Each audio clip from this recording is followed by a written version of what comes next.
Hey guys, what's up? It's Nicole. Welcome back to my channel. Real Talk Recovery, where we talk about recovery from addiction and I share my life with you.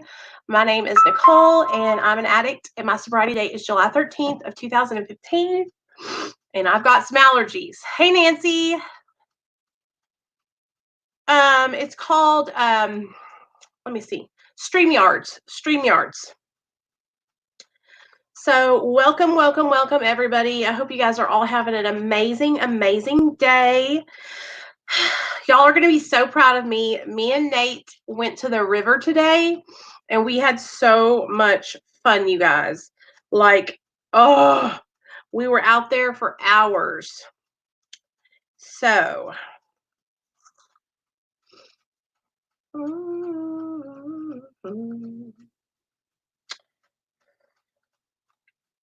hey Lou, hey Misty.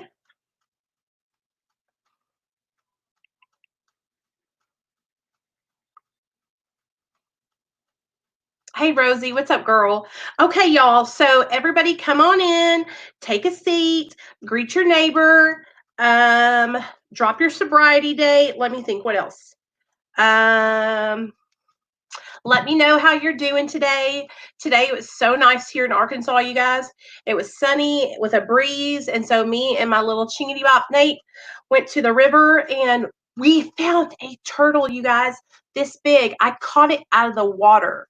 No lie. It was swimming and I saw it right there on the edge of the bank, like coming up on the sand, but it was still in the water and I just and picked it right out of the water. Little baby turtle that big. So cool. So cool. Okay, love you too, Lou. Thank you for saying hi. Appreciate you. So come on in, you guys. I wanted to talk about the progression of the disease of addiction. Do I look too washed out because I have the lampshade off because I'm sitting in my room, you guys? 6/30, 2019, baby. One more month. One more month. One more month to a year. One more month. That's what's up. Okay, I'm freaking acting like a lunatic, y'all, but I'm excited. So, hey, Sam, what's up, girl? Am I okay, you guys? Am I freezing up at all? Here's the tea. Y'all want to know the tea? Okay. This computer that I bought only cost me $200. So we are streaming from a Ghetto Fabulous $200 laptop.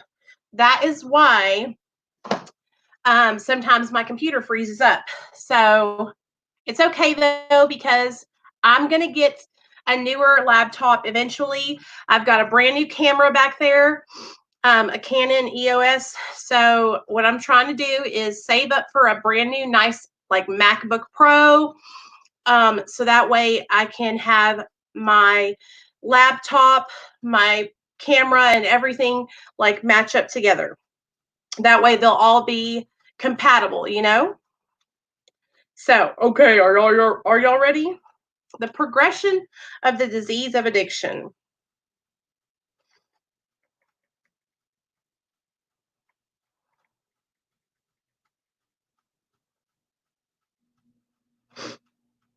Okay.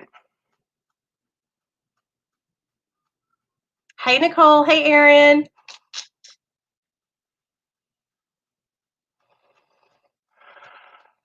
Okay. So let's talk about it. First, let's read the just for today, and then we're going to talk about the progression of addiction, which what we can do, you guys, is I will share with you guys how my disease progressed, and then I want you guys to identify how your addiction has progressed. Okay? All right. So May 5th, 2020. Any links? Okay? And we're reading just for today. Any links? Page 131. I was ready to go to any lengths to stay clean. Basic text, page 132. Any links? Newcomers ask. What do you mean, any links? Looking back at our active addiction and the lengths we were willing to go to in order to stay high can help to explain. Were you willing to drive many miles to get drugs? Yes, we usually were. Then it makes sense that if we are as concerned about staying clean as we were about using, we will try anything to find a ride to a meeting. In our addiction, didn't we often do crazy, insane things or use unknown substances at the direction of others? Then why do we often find it so hard to take direction in recovery, especially when the direction is designed to help us grow?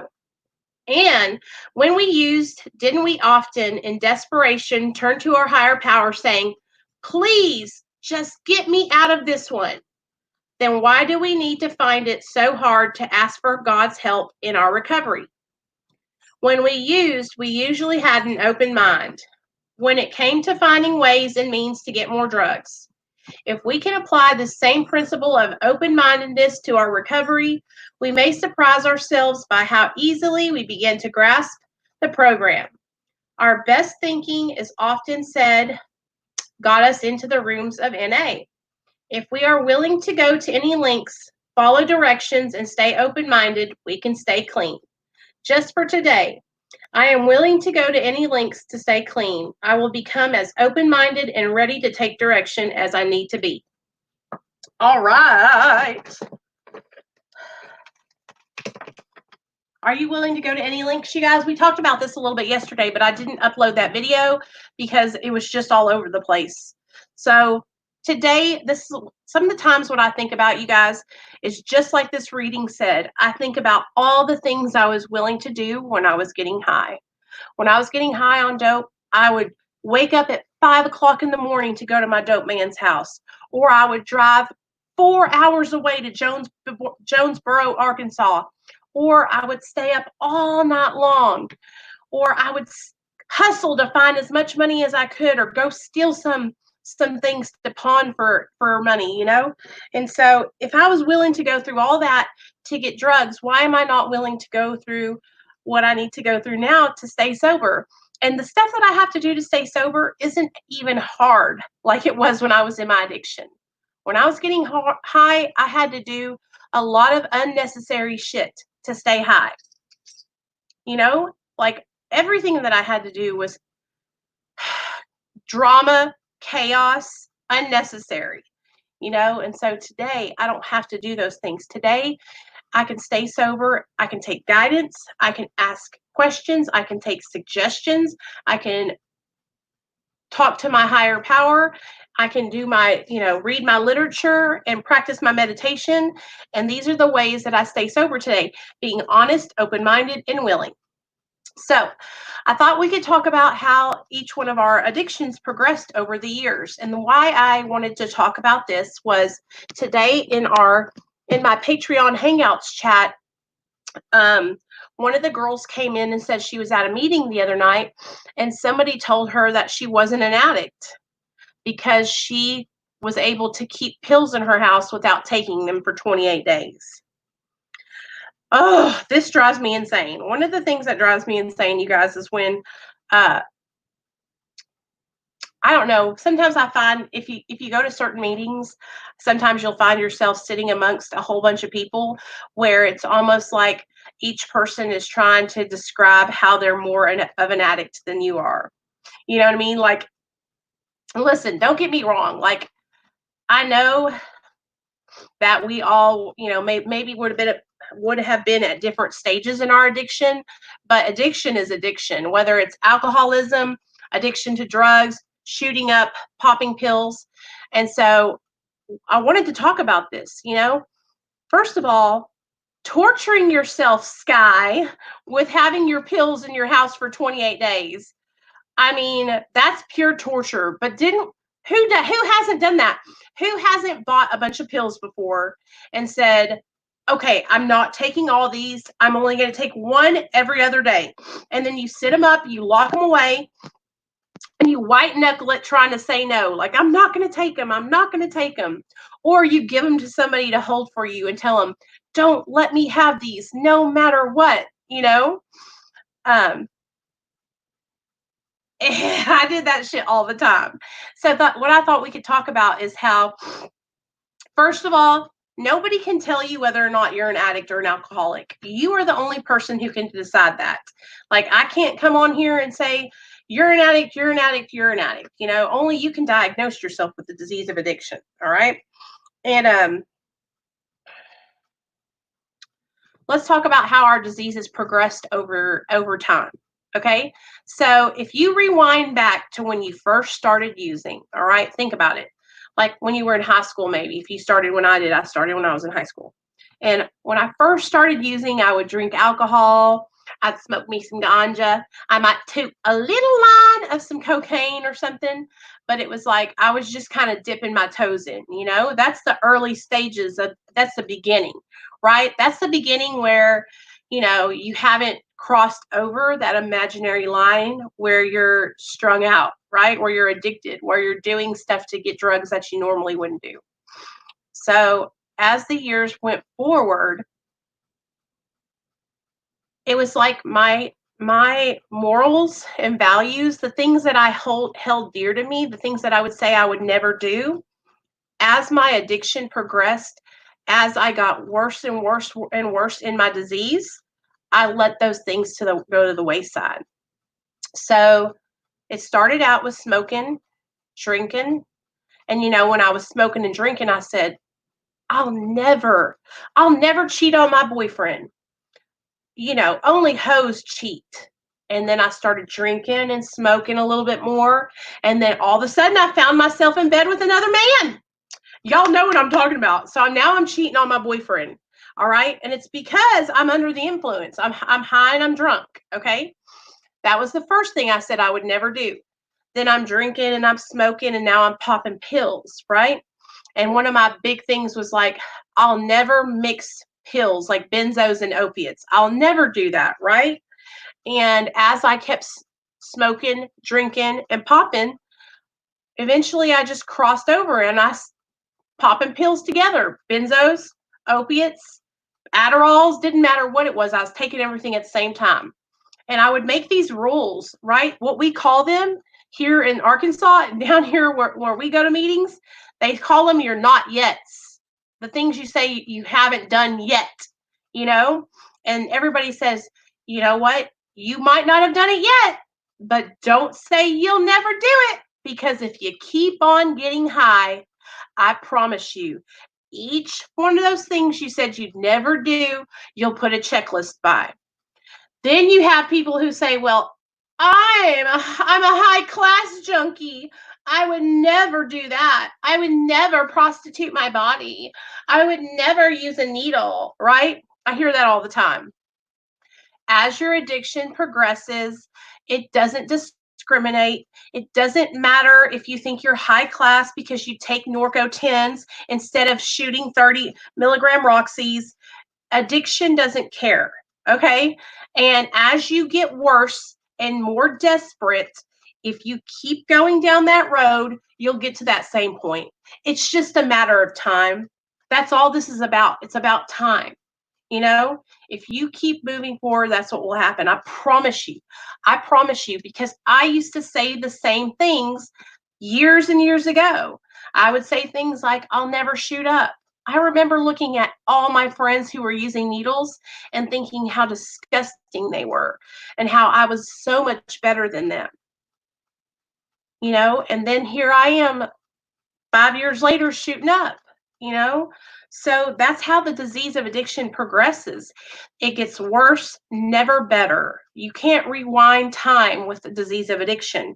You can't say, oh, well, I shot meth, but I'm never going to do that again. I'm going to rewind and I'm not going to be shooting anymore. I've seen people who have shot and they've tried to take their time back and stop doing it, but that obsession just keeps coming and they do it anyway. Hey, Laura, what's up, girl? So the best thing to do if you're actively using drugs is to reach out and ask for help. Meet with somebody else, go to a meeting, come hang out with us, call somebody who's sober and ask them for help, right? It's like, don't think that it can't happen to you, because that is that thinking right there where you say, I'm not going to go there. I'm better than that. I'll never cross that line. That is the thinking that will get you right to that point. Okay? I promise you guys, I used to think the same thing. Please, the best thing to do is to get sober. So that way you don't even have to worry about crossing that line. Okay? Tell her I totally understand. I had one earlier today and I was dying, you guys. And I thought it must be because I'm coming off of sugar. Because I had another good day today, you guys. Me and Nate went outside and we played at the lake or the river, and I got some sun and I ate healthy and I drank plenty of water. Like, I'm really, really proud of myself. We're on a roll. We're going to keep doing this one day at a time. Nicole's getting in shape one day at a time, just like you do when you're getting sober. One day at a time. Put the drugs down, put the drink down, put the pills down, put the dope down. One day at a time. We're taking it easy.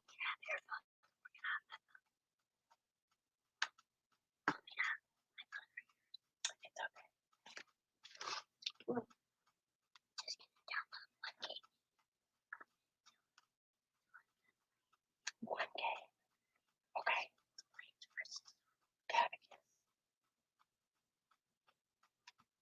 Love you. Hi, how are you doing, Nicole? Mom. Where you been? You've been MIA. Mom, Jay, where have I been? Can you type in search planes versus zombies? Planes? Plants versus zombies. Okay.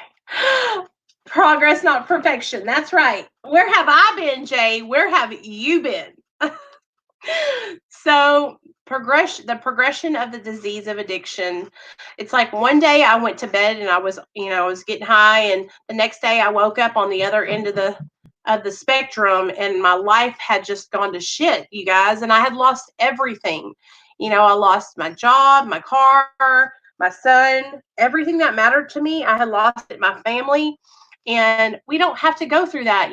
We can do this. We can get sober and we can turn our lives around. In any situation, we just have to do this together. We're not alone. We don't have to do this on our own. That's one of the things that I think is so important for us all to remember, is that we don't have to fight this by ourselves. Hey, Tanya, what's up, girl? I'm so glad all you guys are here. What's up, everybody? We're just talking about how the disease of addiction progresses over time, how it's important to make sure that you reach out for help, how nobody can tell you whether or not you're an addict or not, how you have to come to that conclusion on your own. It's kind of like acceptance, okay? A lot of the times so for me, before I accepted the fact that I was an addict and that I needed help, I fought with it for years. I said, no, I don't have a problem. It's really not that big of a deal. I can handle this. I can get better on my own.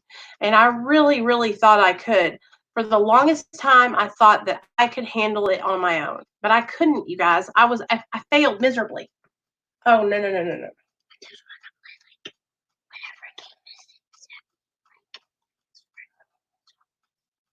Hold on, guys. Hey, anytime, girl. I love you guys. I love you guys. And today I got so fired up in our Patreon chat because sometimes I see a lot of people do this. I don't know if they are doing it on purpose. Maybe it's by accident.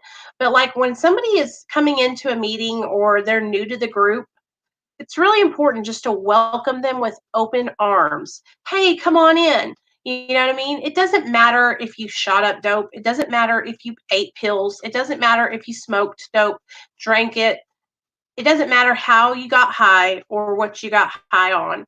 All that matters is that now you're here seeking help, and this is a support group for all of us. It doesn't matter what substances you abused, because listen, I've got experience in every substance there is to be abused.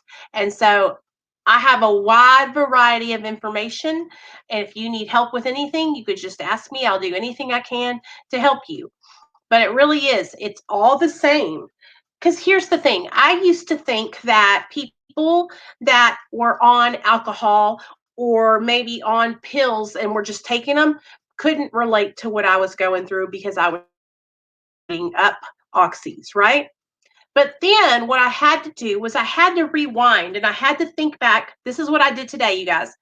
I rewound and I thought back to that time when I was popping pills and I thought about how pills ran my life. My whole life revolved around whether or not I had Xanaxes, whether or not I had pain pills. If I did not have those substances, hey, Jackie, hey, Marcus, I was not getting out of bed. If I got out of bed and I didn't have them, I was literally on a mission to do whatever I had to get those. And I've seen people, my friend, I'm not going to say his name, but I have a really good friend I went to high school with. He was an alcoholic, you guys, an alcoholic that like I've never seen before. An alcoholic where he woke up every morning and drank those things of vodka. If he didn't, he was shaking. Okay, if he didn't drink alcohol, he was shaking, you guys. It was so scary and so sad to watch him go through this, right? And back then, this is before I got bad on pills. I would look at him and I would think, "Oh my God, how can he be such a fiend on alcohol like that, right?" I was the same way with pills and meth. It's the same thing, you guys. I just lost a daughter to an accidental overdose, and I have another who is full blown meth addict. I'm here for insight. Tanya, how's your daughter doing? Your daughter that's been struggling with meth, is she still doing it, or is she trying to get better, or no? Is it still the same, girl? You know you can call me anytime. Yes, you have to have them, or you're not normal. It's like tunnel vision. Exactly, tunnel vision. Um, I couldn't function without a substance in the morning. Alcohol is the worst. Absolutely. Absolutely. I'm sorry, Tanya. I wish, just so you guys know, I reached out to Tanya's daughter, and I tried to talk to her, but I didn't get anywhere. Maybe we'll try again though now, Tanya. Maybe she's more open to talking now. Hey, Melissa, what's up, girl? What's up, Danielle?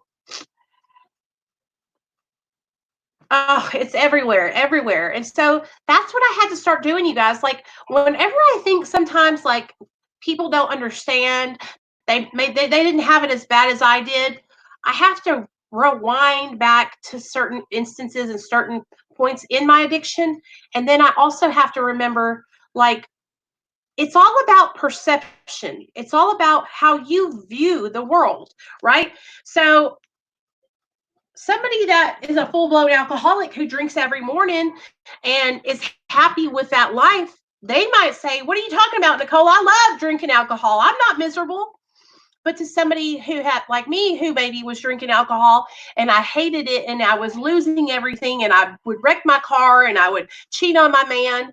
Do you see what I'm saying? Like, it depends on that progression, where they're at in the disease, you know? That's a real alcoholic right there, Jay. I mean, yes, and I don't even know if he's sober now. I hope that he is, but I don't know. I don't know. His whole family was alcoholics like that, and so his dad was an alcoholic, very bad. And then this guy that I dated, his dad was also an alcoholic, drank himself to death. Okay, and so it's the same exact thing: alcohol, pills, crack, meth, opiates, whatever the drug may be, you know, it's about that progression. It's about where in your addiction that you're at. Each person is at that different stage. You might be at the beginning where you're like, "Oh, this is all fun and games. I'm still enjoying the way it makes me feel." And then you get a little farther and you're like, "Oh no, I'm starting to screw shit up in my life. I'm starting to lose things, right? I'm starting to have negative consequences." And then you go a little bit further and you have nothing to lose. And so you're just like all or nothing, getting high all the time, risking your life. It's like, you see what I'm saying? It's like there's different stages of the addiction. But it's all, to me, it all sucks except for the beginning. I'm just being straight up honest with y'all. It all sucks except for that when you first start and you think you're having the best time of your life. You're like, oh, this is great. I'm just letting loose. I'm having a good time. I got all these cool people that I hang out with. But then all of a sudden, everything just kind of goes to shit. And as that addiction gets worse and worse, and you start losing more of the things that matter to you, and you start losing more self respect and that dignity, everything goes to shit. So that's what I wanted to talk to you guys about today. We had the best conversation in our little chat group. I also think it's really important, you guys. For real, you cheated how many times, Jay? Not on my husband that I have now. But this was back when I was like 17, 18 years old. I had this boyfriend. His name was Robert. And I cheated on him all the time, you guys. It was really, really bad. I feel bad about it now. Then you isolate and hide, and you're more alone, and you are ashamed to ask for help because of the stigma. Yes. Um, you know, and then when you do ask, listen, I was talking to a lady today. It's so important, you guys, for us to be there for each other when we when we reach out for help, because when somebody reaches out for help at that moment, they are ready. They're ready, and they're like, okay, I need to get this help right now. And so they reach out and they're like, hey, Nicole, I was just calling you because I've been struggling. And if I don't call that person right back or text them and say, hey, what's up? It's okay, I'm here. That could be the last time that they reach out for help, So every person that reaches out, we have to treat it very seriously. Like this is their do or die time, you know? And so it's hard to drop it's hard to drop your ego and pride and reach out for help. It's scary because you think, is this going to work this time? Am I going to be able to do it? Are they going to be able to help me? Will they even know what to do?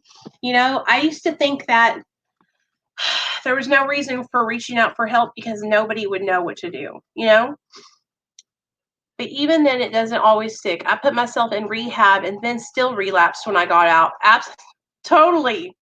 Sky, I have relapsed every time I went to treatment except for the last time. Okay. So was it worth it for me to go to treatment? Yeah, I think it was, because I learned a lot in those 5 rehabs. But I feel like each time I went, you guys, I was getting closer and closer and closer to being ready to stop. Hey, Margie. Thanks, girl. RTR for life. Especially when you are at work and you're doing good at work, because you want to do drugs, but they don't care as long as you're doing overtime. Jay, say it louder, Jay. I remember those days because I would be rocking it out. I would be making money. I would have everything done, and my boss would be like, this looks great, But then what happens is you think nobody notices, right? Or maybe they do know and you're doing a good job, so they let it slide. But then what would happen for me is I would get to this certain point where I would be doing good for a while, and then it would get to this point where I couldn't maintain anymore. And it was just like, oh my God, now I'm going into my job. I'm out of my mind. Everybody knows that I messed up. I can't hide it anymore. I've dropped all this weight. I look like I'm a dead walking skeleton. And so now I'm acting all erratic, and they're like telling me I need to go to treatment or else I'm going to get fired. That has happened to me so many times. But anyway, I'm just grateful that we don't have to live our lives like that anymore. How's everybody doing in your recovery? How are you guys doing? How's everybody, are you getting to the point where you're like, I'm ready for this coronavirus quarantine to be over with? Because that's how I feel. Me and Nate drove to Best Buy today because I was going to look at some webcams and stuff, and they won't even let us in the building there. And so I'm just like, I'm ready to have life go back to normal. I don't know. I can't help but feel some type of way about all this stuff. Deidre, where have you been, girl? Hey, tomorrow, you guys, we're going to have a watch party because your girl is going to be on the Tamron Hall show. And I am so nervous, so y'all please pray for me. I mean, we already recorded it, but I'm still nervous. I want to come up, but I don't have privacy tonight. I went in my room, but the connection is not strong enough. Hey, does anybody here? Let me get the link. Hold on. Oh, I can't. Hey, Nate, can I see my phone for a second? Hey, the wilderness. Margie, it's going down, y'all. We're gonna watch it together. Do you know how many people are probably gonna see this? Are you done? Mm-hmm. You didn't like it? What? The video? The game? Yeah, I did. Okay, hold on. I just gotta get a link real fast, okay? Hold on, guys. I'm gonna get this link. I just like the game. It's Plans for Two. Don't do that right there, baby. So can I have your phone? Let go. Yes, let go of that, though. Because I don't want you to break it off. Then we're going to take a shower, okay? Have your phone. Wait a second. I have to send a link, and then you can have it. Yes, stay right there. Stop! Can people see me? Yes! But not right now. Yes, they could, Nate. How? Don't be being silly, little boy. Hit me with your teeth. I'm not hitting you with your teeth. Oh. Okay, there's that. Okay. Okay. Okay, girl, Deidre, I promise. I texted you the other day, or I called or texted you. I can't remember which it was. Okay, hold on. I have to put the link out, Nate. You guys, I'm sorry. My son's wilding out. I'm ready for this one to be over. I'm so tired. I'm done working so much and being so damn essential. Margie, I'm proud of you, girl, for being an essential worker, though. That takes a lot of, I was scared, but I've gone back to work now at my regular job. Hold on. I'm about to give it to you, Nate. Can you confirm the time? Because Andrew said something else, and I want to make sure. Yeah, hold on. Here's the link to come on the channel if y'all want to come up here and talk. I just linked it. Okay, here, Nate. Okay, I'm going to look it up right now. The Tamron Hall show in Little Rock, my time, What's the Tamron? Comes on at noon. What's Tamron the Tamron Hall show? Hall in Little Rock. What is that?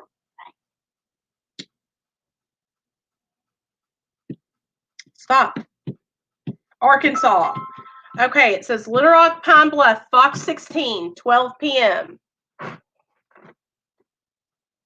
Who's Tamron Okay? Hall? It's a talk show I'm going on tomorrow. Now, Kaylee, girl, it's nonstop. I always have to give my phone to that little nugget.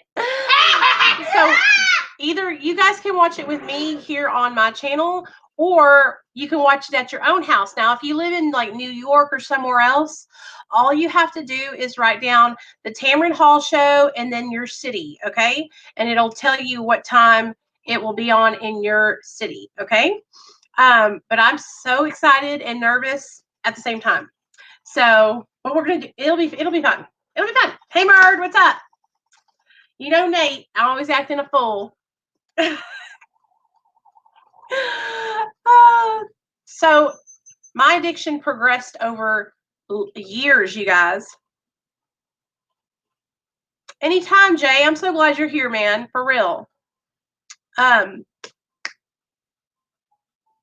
So if you think about it, you guys, so I started getting high when I was 17 and I got sober when I was 32. Okay, so 17 to 32. How long is that? 16 years?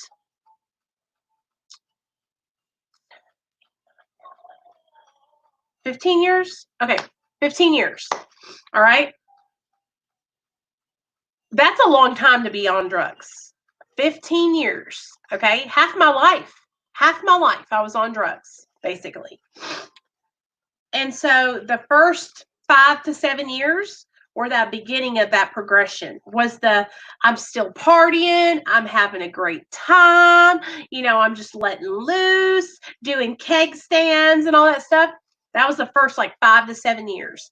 Then the second half of it, like in the middle right there, from 5 years to 8 years, was when I caught my charge, my felony charge for possession. Was when I experienced my first time going to treatment, got on probation, went to prison. All that happened back to back from 2007 to 2008 to 2009 to 2010. Those years right there, I was in prison, going in and out of treatment. Then 2010, I stayed sober for like 9 months. Then 2011 to 2015, I was back on the streets, homeless, getting high, sleeping in my car some nights. And so the only thing that was enjoyable was the little beginning, the beginning of it, you know? Um, and then I lost everything. Are you guys kind of nervous? Okay, here's why I'm nervous about this, okay? So for those of you guys that don't know, that are kind of new to my channel or just now tuning in, and if you guys like, just so you know, I have so many videos on my channel, like over 1,000, where we sit here and we talk about recovery for an hour, or we do a recovery meeting. I have step studies on my channel, steps 1 through 12. I have big book studies. I have story times. I have prison stories. I have rehab stories. I have relapse stories. I have stories of times that I cheated on my man. I have all kinds of stories. Okay. But just so you guys know, like if you're like, oh, I'm getting bored, I want to do something different, there's all kinds of videos on my channel. But I'm nervous because now I have to make a change. Okay. So this whole time I've been complaining to you guys, which there's 4,000 of you guys, so that's a lot. But it's not like it is going to be now. Now I'm going to be complaining in front of millions of people nationwide. And so it's kind of like the pressure's on. Now I have to make a change. Now I need to get in shape and change my life. Because if I don't, then I'm just going to look like I was bitching, you know? I experimented for a long time and flirted with addiction, but when I met opioids, my addiction progressed from taking a pain pill every now and then to shooting heroin within 3 months. That's what happened with me in meth. I started out by smoking and snorting it, and then I started shooting it, and it happened within 6 months. And I caught my charge. And then after I learned how to shoot meth, I shot everything. And so that's when my addiction really just went out of control. That's when I went to prison, everything. This quarantine has tested me and triggered me worse than anything. Hold on, Kaylee. I got to read this. So far, can't lie, I've been struggling. So I've kept myself as busy as possible, but it's been on my mind a lot lately. Same. Kaylee, I have been dreaming about situations that had happened to me when I was in my active addiction. I was dreaming about people I used to hang out with when I was getting high. It's like, I swear to God, it's the devil. He's attacking us right now because he knows that we're vulnerable right now.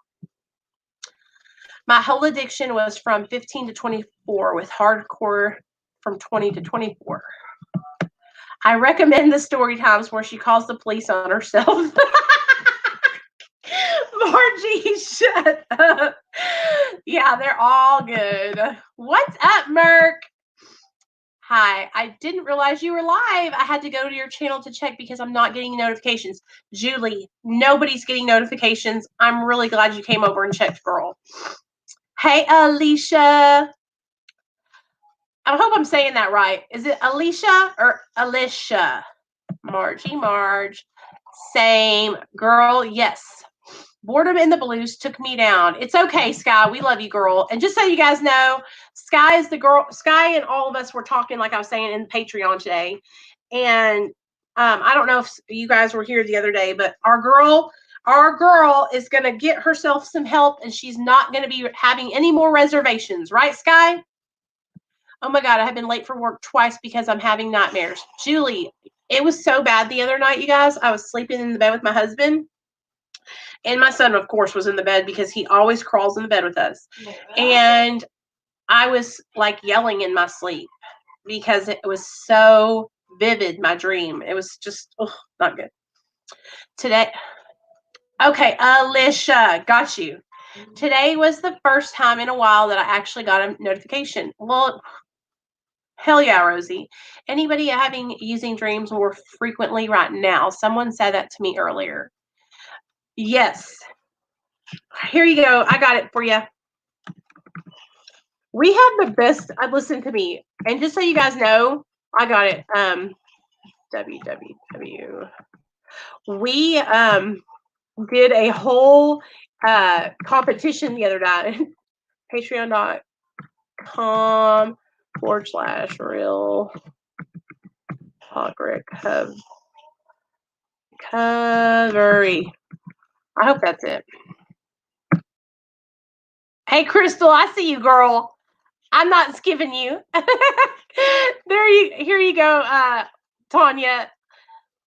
Let me tell you guys about this. Very vivid. Same, Jackie, same. So for some reason, especially like because I've had like, I don't know if it's depression or I've just been getting, I guess it is a kind of like a depression. I'm not at that point where I'm like sad that we have to be on lockdown. I'm kind of like at that point where I'm annoyed, agitated. And so I've just gotten to the point where I'm like, and do you see this huge pimple right here, you guys? Y'all were just telling me how good my face looked the other day, and now it's breaking out.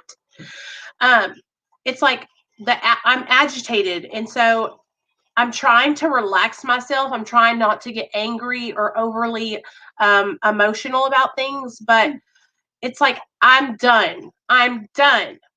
Okay, I'm leaving the home. Me and my son, we've been out on the prowl, y'all. We went to the river today. Yesterday, we went and hunted butterflies. You guys have got to do this stuff with me. Y'all have to get outside with me. I felt so great. Okay, getting out in the sun, my face, my cheeks are rosy because of it. I feel like I got some sun on my skin. And I caught a baby turtle. Nate wants me to tell y'all about it. It was this big. Go get it. See if it's out there in the front yard. You think it is? Come on. No, just go grab it. I couldn't find it. Oh, it's not out there anymore? It walked away then. I want to be able to come see you and go hang out with some friends or something. It's just so lonely. Come on, girl. Come on. Let's go. Laura, you've been so proud of me, girl. I feel great. This is 3 days in a row now that we have been out. We have been moving and grooving and getting exercise, sweating. Like I had to come home this evening. I took a shower and blew dry my hair before this video because I was just sweating. I was a mess. And I'm not eating after 6 o'clock in the afternoon. Like, we are going to get this done. We are going to do this together. We are going to be successful, you guys, whether you're doing the weight loss with me or you're doing the recovery with me. We are going to stay sober together. You just got to get in where you fit in. Come on, hang out with us. Come to the meetings. We're doing it. We're hanging out every single night at 7. I have been slacking a couple days here, y'all, but I was getting tired there. I can go for so many days and then I'm like, you know. We bought a grill today and grilled burgers and hot dogs. Recovering addict here. I'm an addict though, but so glad I found your channel. Hey, Tabitha, me too. I'm an addict too. Welcome to the channel, girl. I'm glad you found us. We're hanging out, just chit-chatting now. We've been talking about addiction and recovery and eating too much food, all kinds of stuff. Yes, that's what happens. I get to this point where I just like keep, and you guys, I hope you don't ever think that I'm trying to complain or anything. I just get to, I know y'all can see, like, I'm very animated and I get like really excited when I'm sharing and I get really into it. And sometimes I just get so just like, oh, like today, I don't know what was going on. It has to be like sugar withdrawal, but my head was hurting so bad. We went fishing yesterday, but it's so cold here. Today we just played outside for a little bit. That's awesome, Julie. At least you got outside. Yes, Tabitha, it's so hard for me. And so one of the things that I'm trying to kind of like think, is it because I have been depressed? Is that why I've been coping with food so much? And so I'm really, really trying to reverse that because it's become something that I've just become so, it's a habit. It is a habit. I eat and I eat and I eat and I eat.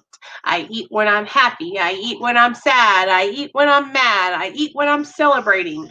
You know, there's a chance for rain too. That could also be why everyone's head is hurting. I have the worst sinuses, and that's something I've noticed too. I can't stop eating oatmeal cream pies. Oh my God, they're so good. Margie, you and my husband need to get married then, because he brings home boxes of oatmeal cream pies all the time, and I keep begging him not to bring them home, because you want to know what I do? I take off the outside about that much all around it until it's just the middle with all the cream in the middle of it. And then I eat that.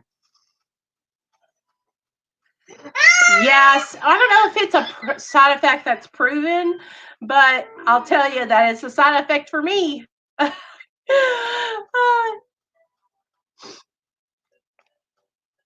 Make a smoothie and make something healthier.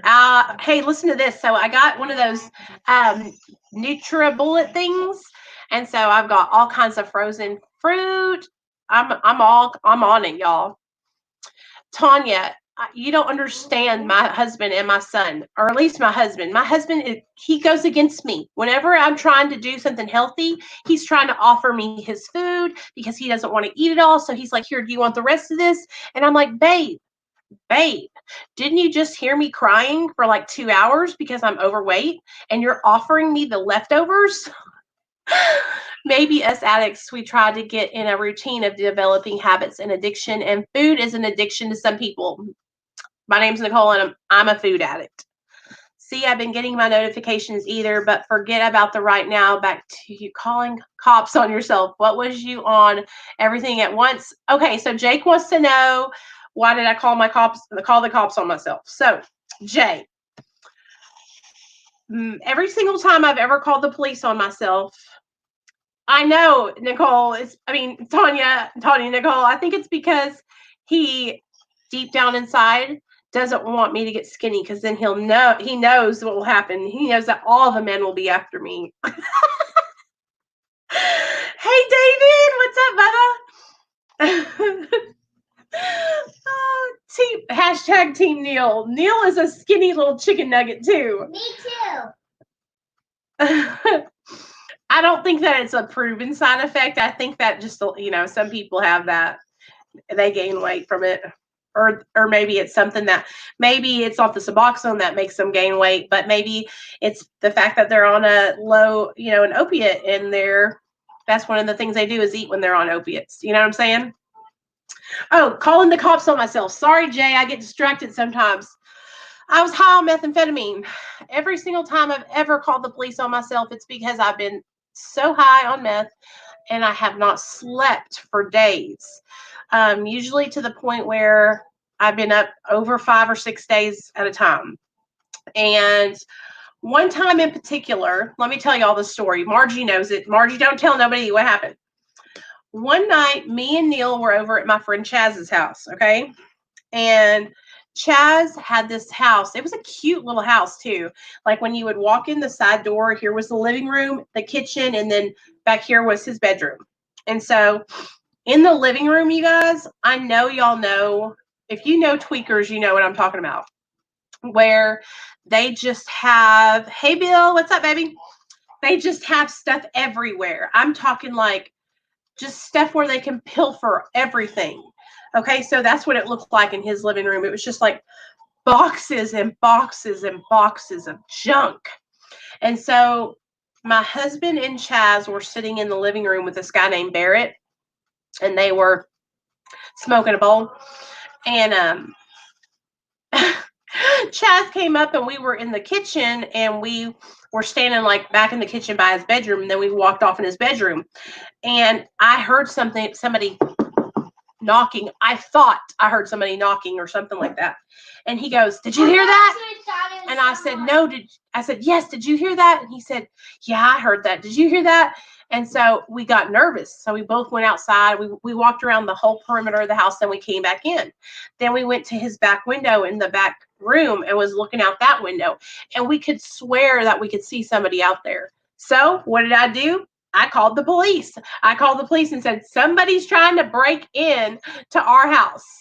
And you guys, I kid you not, like they were in the living room smoking. Okay. And the cop comes to the door. Bop, bop, bop, bop, bop. And my husband was literally in the middle of, he takes it, he puts it in his sock, you guys, and it burned his ankle almost all the way down to the bone. The cop stuck his head in. I told him somebody's trying to break in. Don't ask me why. he believed anything I was saying, or if he probably didn't. He probably just thought, oh my God, these people are out of their mind. He walked around the house and checked the perimeter and then he left. But I've done that so many times. And then there's other times where I've done it and I've been walking down the road and they've picked me up, taken me to the emergency room and made me like stay in the emergency room. Then I leave AMA.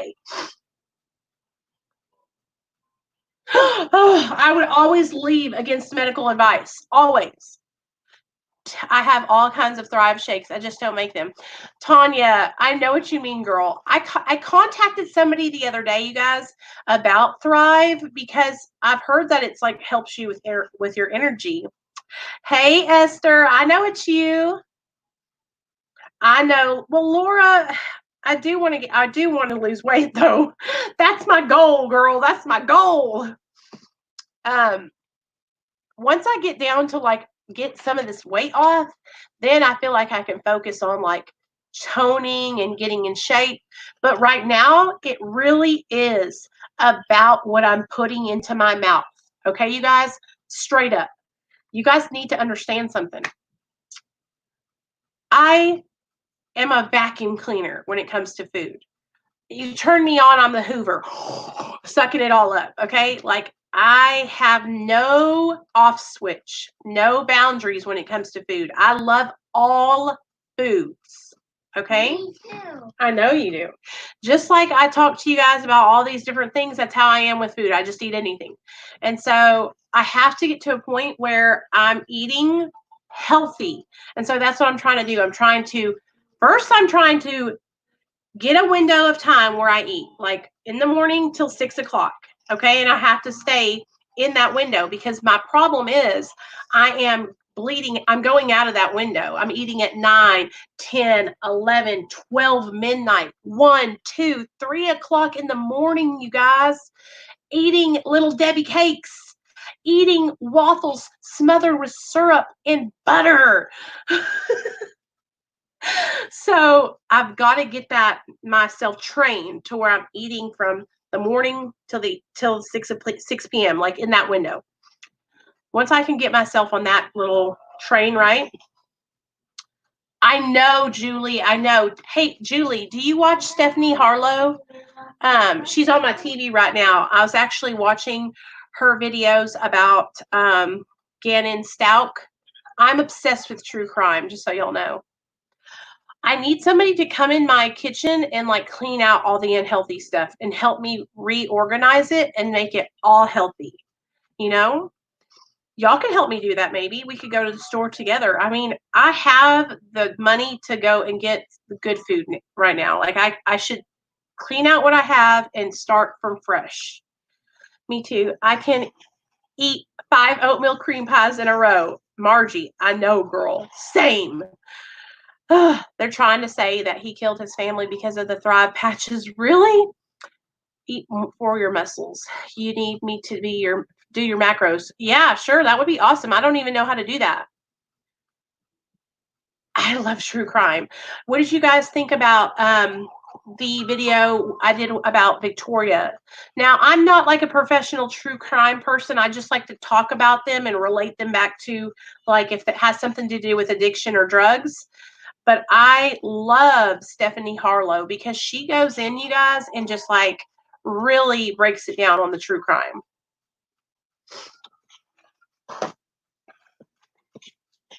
I wish that like where her thing is true crime and she's like really focused on that.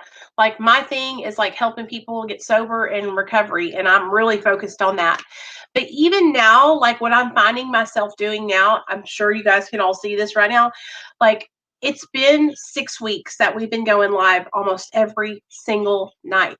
And so it's like I feel like I need to incorporate something more into my channel, like maybe more of just like how I'm feeling and what I'm going through, because like when I'm on, I can come on here and I can share with you guys about recovery and keep you motivated and get you excited about staying sober. But like right now, I've been really struggling with just feeling insecure about my body and feeling really not good about myself. And so it's hard for me to come on here and like be so gung-ho about like, of course I'm staying sober, like y'all know that. Okay, I'm not going to go out and use. But it's like I feel like what happens is it comes across in my message when I'm trying to just come on here and like read out of my big book or do some step studies with you guys, because I feel like you can tell that I'm not into the message, you know?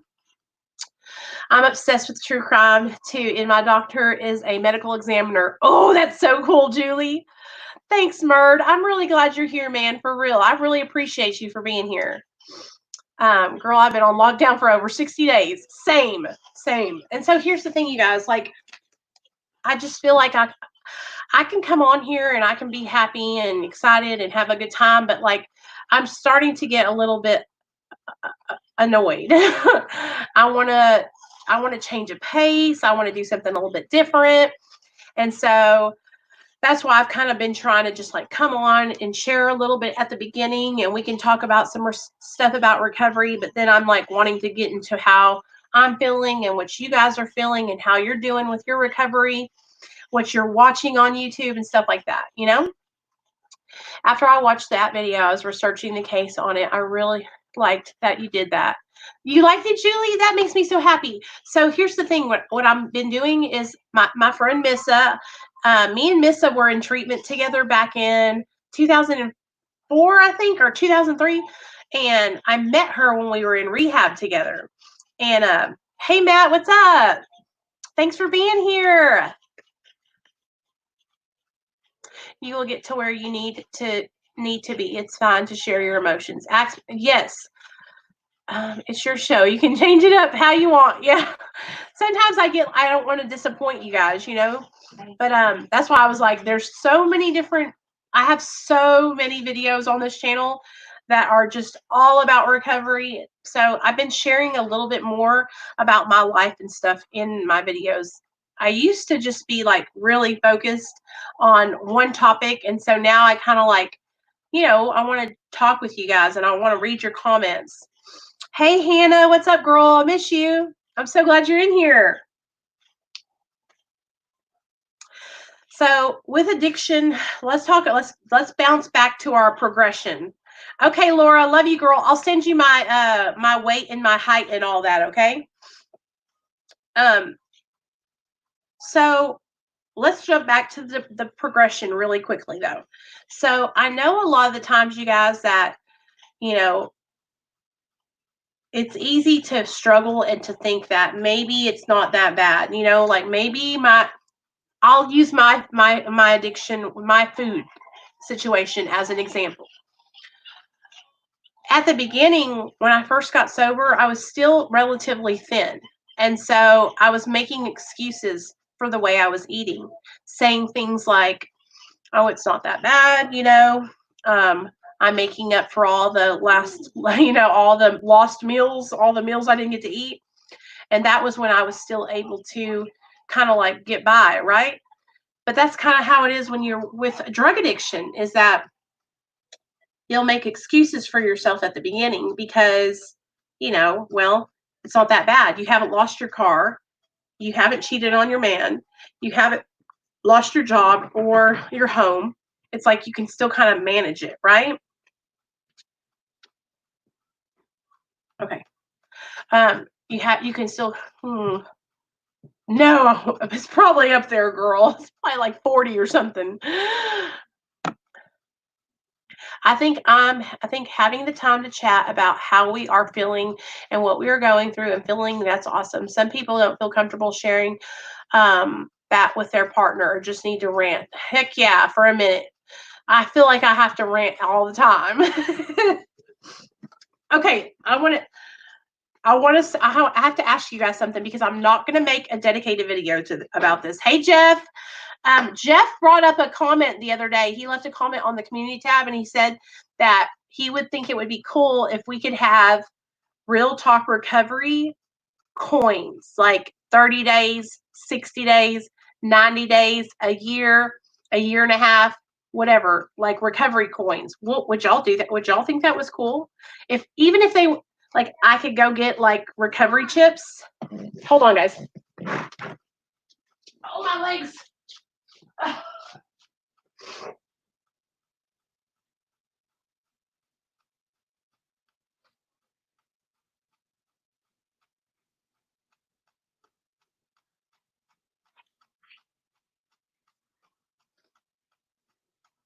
Oh my gosh. I have to show you guys.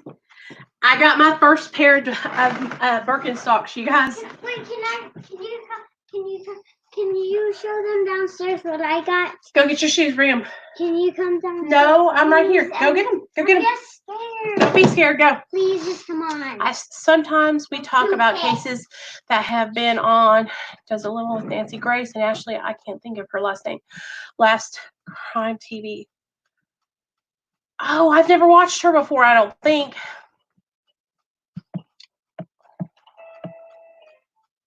Yes. So Jeff had said, would y'all like that if I ordered some chips for you guys? I could like customize them to say stuff like something from Real Talk Recovery. That would be kind of cool, wouldn't it? I mean, this is like a meeting, you guys. Every Friday night we have a meeting here. It's the Mara meeting, and I could order like just recovery chips. And like I know that Misty's fixing to hit a year, so when Misty hits her year, I could mail her that chip. Do y'all want me to do that? Because I'll go and do that. I'll buy a thing of chips or coins or whatever you want to call them.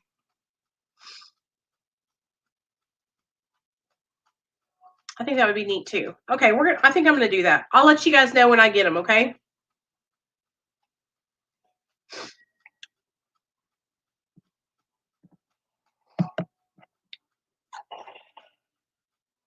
I think chips would be cool. I collected the NA key tags and was so disappointed when I didn't get a year chip. Oh, Sam, that would be hella cool. Okay, girl, that's what I'm gonna do. It's easy. I'll order them. I know where to get them from.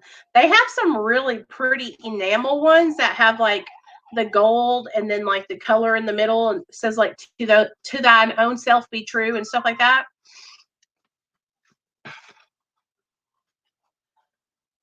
Gold medallions. Hey, what's up, Staten? I have a doctor's appointment today by phone, and I cannot stop telling him about you and how support of you are in the. That's cool, Julie. That's what's up. Tell your doctor I said hi. Tell him I said what's up. Tell him to come to the channel and hang out with us. We need some more. Tell him to come on and he could be a guest.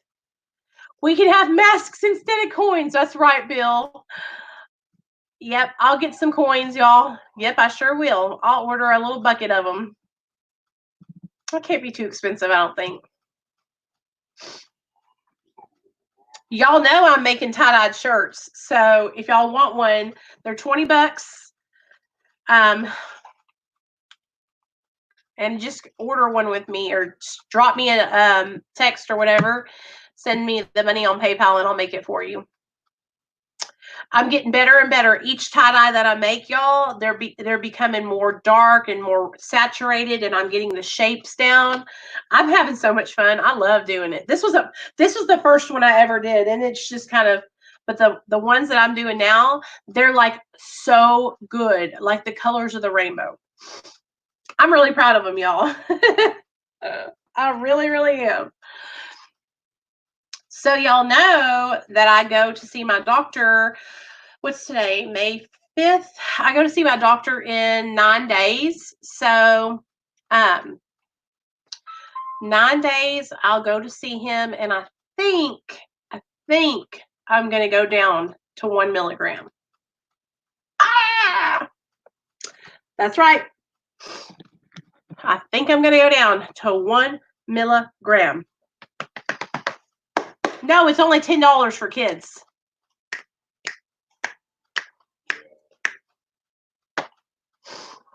There's some on Etsy that are customizable. I saw a bunch of them when I just got those necklaces. I want one of those necklaces. Sam, you got to show everybody you guys, Sam got the coolest recovery necklaces.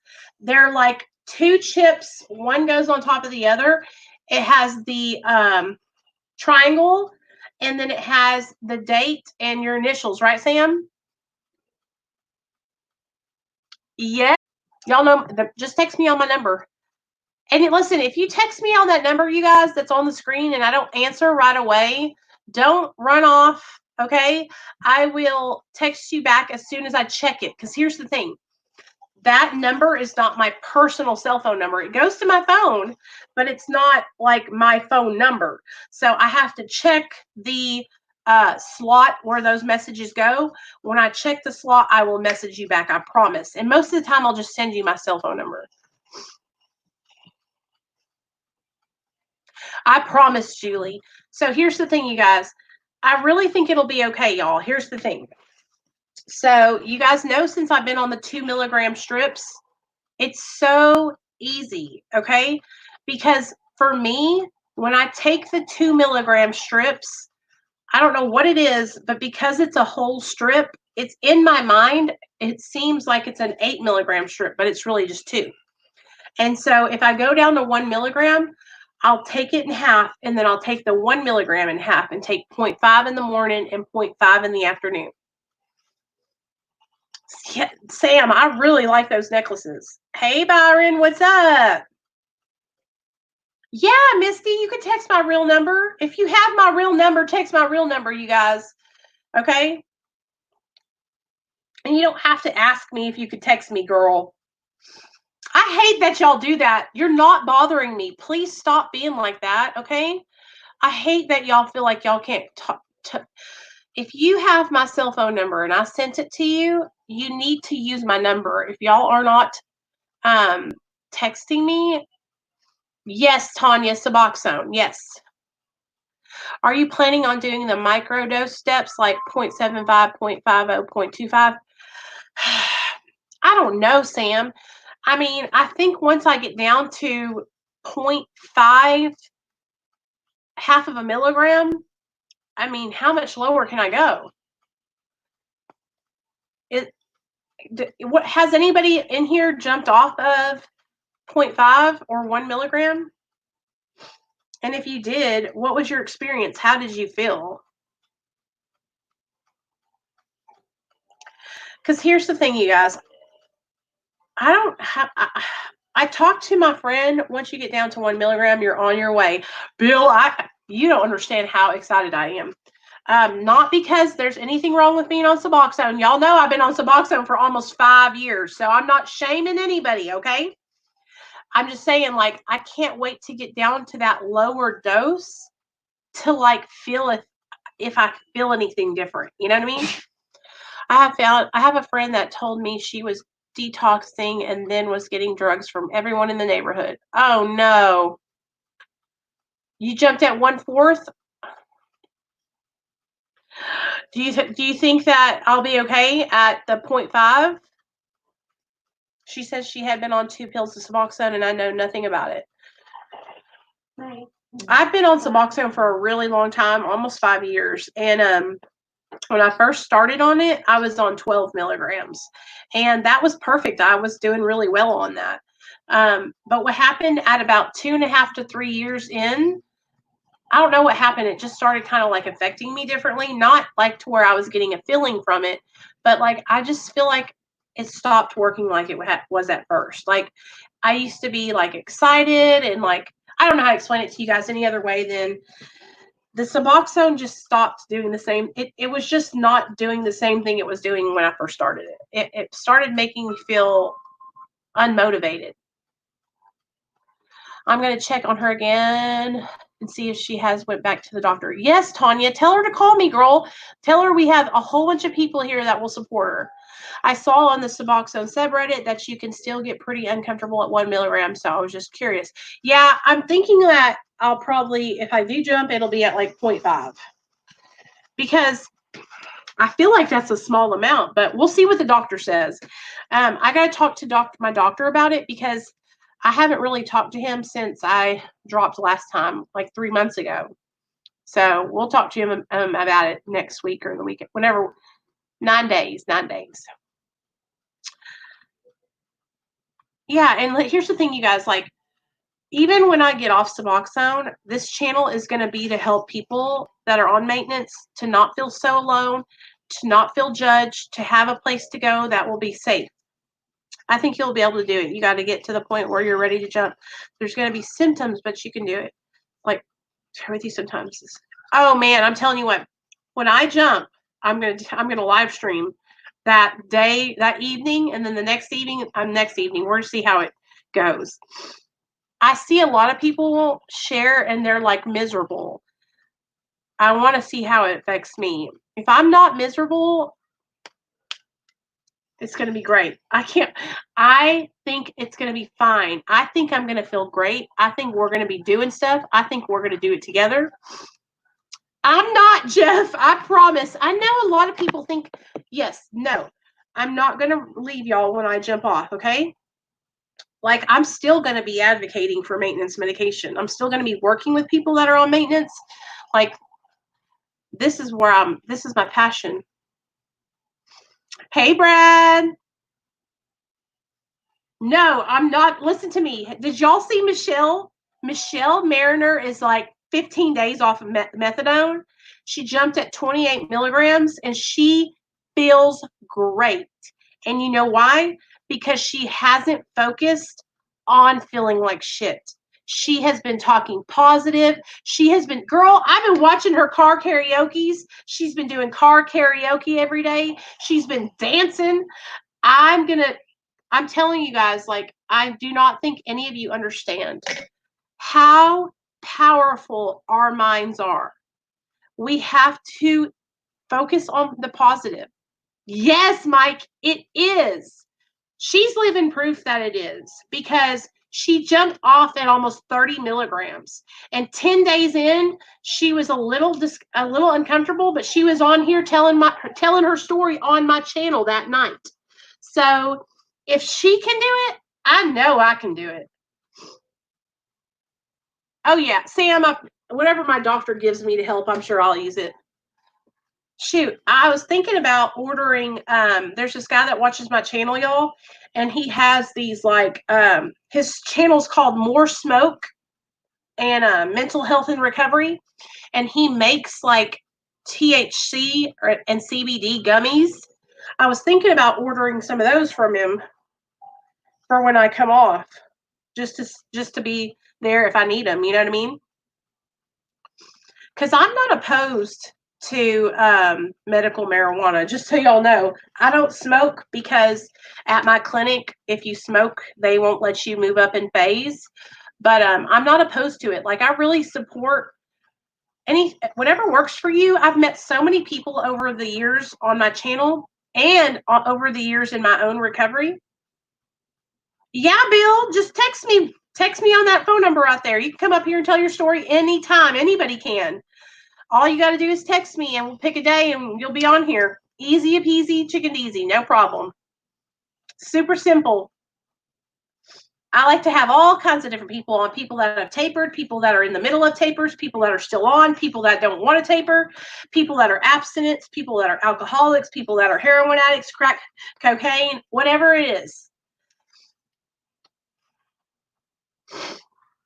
So I'm going to have all the comfort meds, and I might even have some other things just in case. But I really think that we are going to be okay, you guys. I think that if we stay focused on being positive and we stay focused on, just moving our bodies, getting out, sweating out those toxins, I think we're going to be all right. You can do it, Brad. Brad, you can do it. Taper yourself down to as little as a dose as you can. Okay? Oh no, you'll be fine. Go watch my friend Her Opiate Fix. Okay, let me type his name in the channel. And my friend Avalon, she's on Kratom right now. Opiate Fix. There's that. And then check out my friend Natural Addiction Recovery. There you go. These are two channels, you guys. Avalon, Natural Addiction Recovery, she still utilizes Kratom. She takes it every day. And then Her Opiate Fix came off of Kratom, and so he has experience doing that.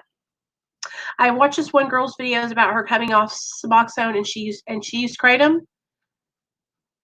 Oh, you watch all his videos? Isn't he the bomb? Yeah, he did go cold turkey. What's up? He did go cold turkey. He went cold turkey and acted like it was nothing but a thing, y'all. He sweated, he said, and he was a little bit, discomfort, but he handled it like a boss. What? Nick, what are you talking about?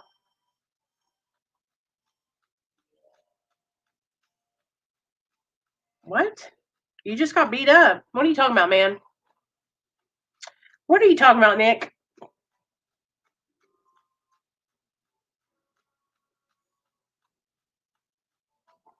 He's an OG. He is. I love her opiate fix. I love him, you guys. Love him. He's a triple OG. Okay, so now that we're at the end of this live stream, can I ask you guys something? Well, that's your own fault for going in there. Kaylee, do you have a link to her channel? Send it to me. Text it to me. I went through it before for a day. It's nothing more than some watery eyes and mental. Well, then you can do it, Brad. You know you can do it. Okay, now we're going to talk about a little bit of drama. Are y'all ready? We're at the end of the meeting, so we can talk about some drama. How many of you guys watch the prison YouTube channels?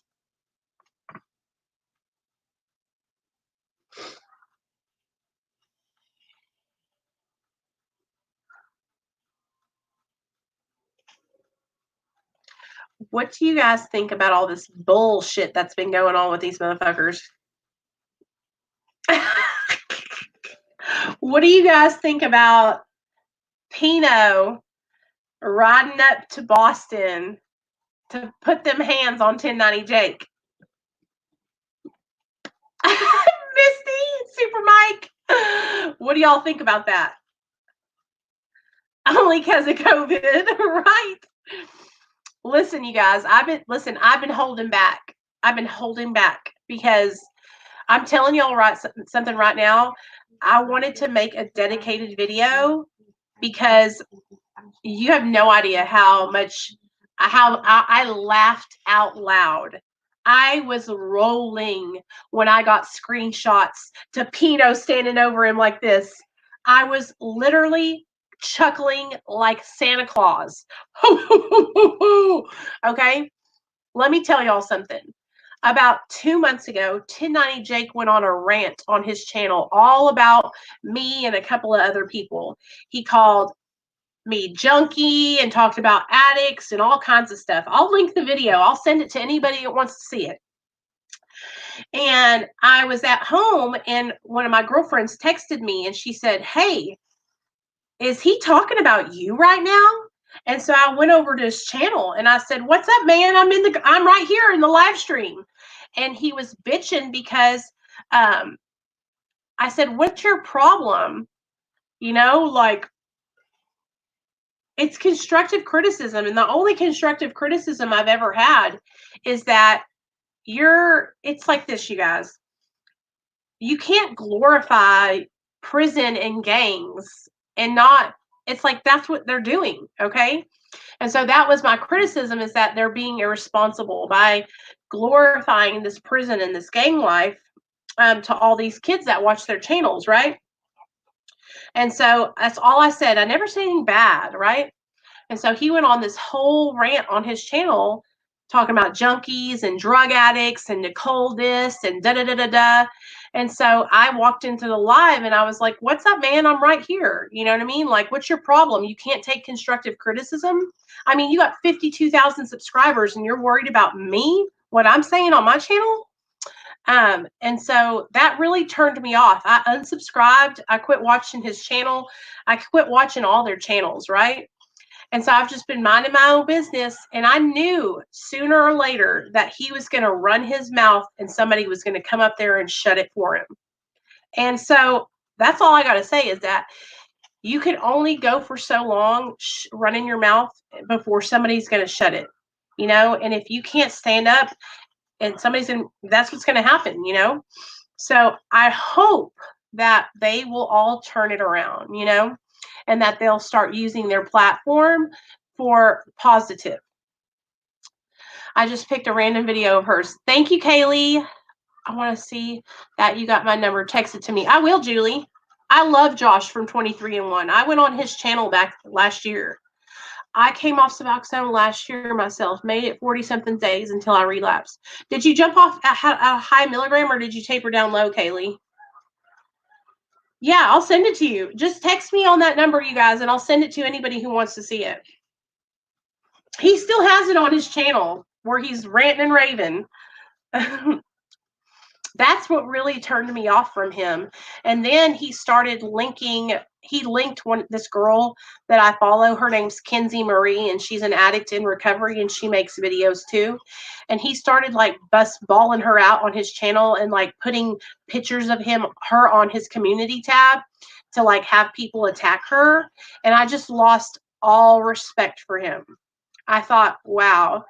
So you think it's cool to put some girl's channel on your community tab so your troll ass followers can attack her? Because here's the thing, you guys, people that watch his channel, either they believe what he's saying and they're young and impressionable, or they're people like us who are watching and going, we don't want to live that life anymore. Like, we're glad that we're past that, you know?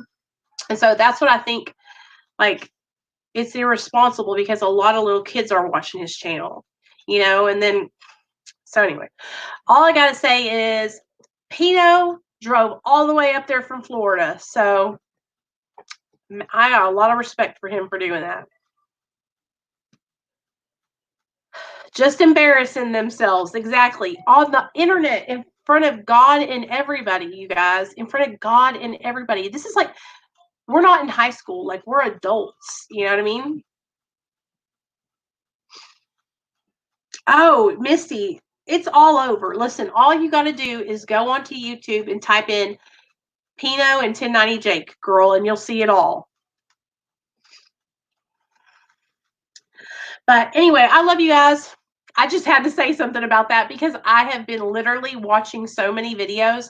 I woke up this morning and I was watching Dan Myers, Big Sid, and Rusty Myers, and I was just laughing my ass off, you guys. I mean, listen to me. Big Sid and Dan and Rusty, they talk about me in every one of their videos. And I'm not over here crying and complaining and trying to send people to whoop his ass because it's a joke, you know? I did an aggressive quick taper, went from 8 to 10 milligrams a day to taking like maybe a milligram a day. Oh, I know that was hard. Oh, Jake, I'll send you the video. It's on his channel still.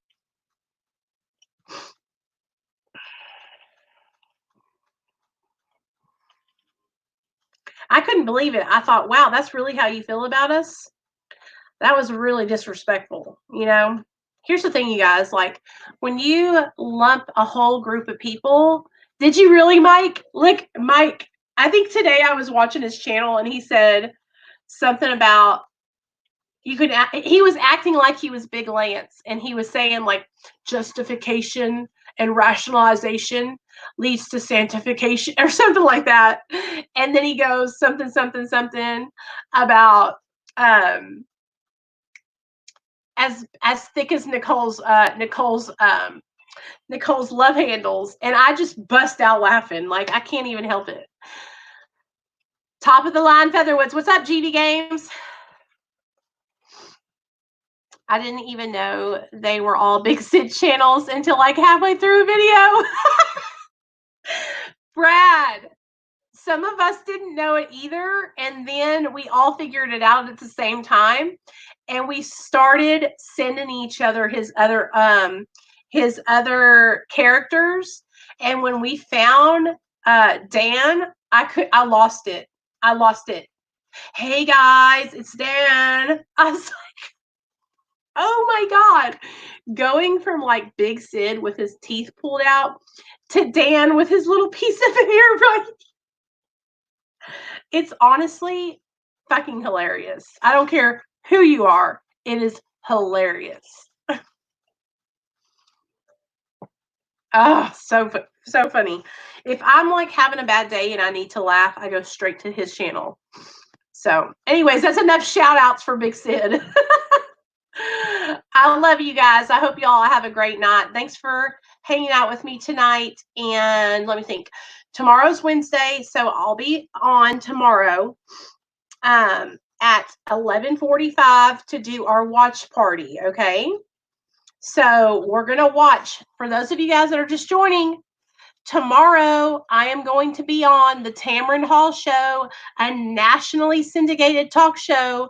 So y'all come and hang out with me. We're going to have a watch party. So be here tomorrow at 11:45 a.m. Central Standard Time. All right. Okay. I love you guys. Mwah. Mwah. I love you. I love you. I love you. Everybody be good. Okay. We love you. Mwah.